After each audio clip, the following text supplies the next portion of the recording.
देखो हमने हमारी जो स्टेट की परियोजना अधिकारी है उसको कहा है कि जो ऐसे लोग हैं जो शिक्षक हैं, प्रयोगशाला सहायक हैं और वो इंजीनियर्स की जगह काम कर रहे हैं, तुरंत उनको उस स्थान पर हटाकर मूल जो पद है उस पर काम लिया जाए।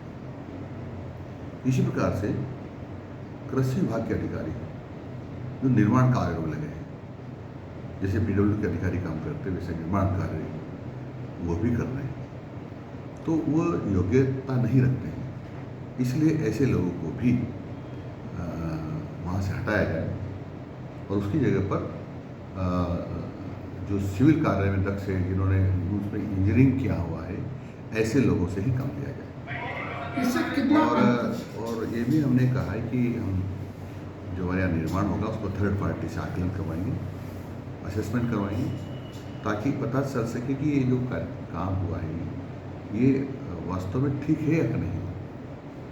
इससे कितना अंतर आप मानते हैं कि आएगा, क्योंकि अभी जितने भी भवन बने उसमें कहीं न कहीं कमियां रह गई, कई बार हादसे भी हुए हैं। देखो हादसे तो कोई रोकना चाहे तो कई बार नहीं रोकते हैं, परंतु हमारी तरफ से हमको पूरी सावधानी बरतनी चाहिए कि हादसे ना हो। क्योंकि आपने देखा हवाई जहाज अस्पताल के ऊपर गिर गया, तो ऐसे कुछ हादसे ऐसे जो हमारे हाथ में नहीं है, वो तो भगवान के हाथ में है।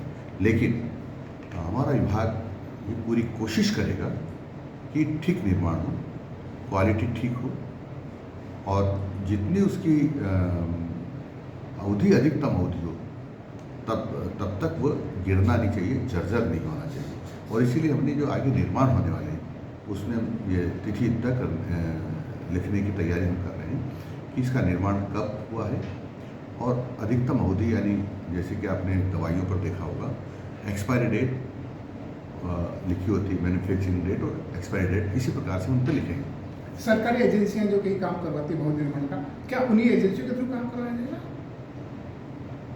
निश्चित रूप से हमारे यहाँ प्रचलन में सामान्यतः जो निर्माण कार्य करती है वो पीडब्ल्यूडी और जो सिविल में इंजीनियरिंग किए हुए लोग हैं वही इंजीनियर होते हैं, तो वही लोग इस काम को देखेंगे।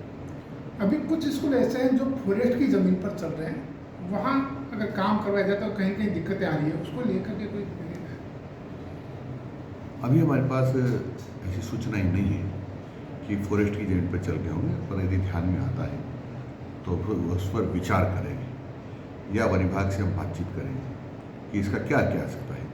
यदि ऐसे विद्यालय के जर्जर हो गए, पुनः निर्माण करना है तो दूसरे स्थान बनाएंगे। प्रतियोगी परीक्षाएं चूँकि पहले राज्य स्तर पर हो रही थी, अब जिले स्तर पर हो रही है, लेकिन कहीं कहीं शिक्षकों की 2 पारी की परीक्षा होती है, दोनों पारी में शिक्षकों की ड्यूटी लगाई जाती है, उनको 12 घंटे से ज़्यादा ड्यूटी करनी पड़ रही है।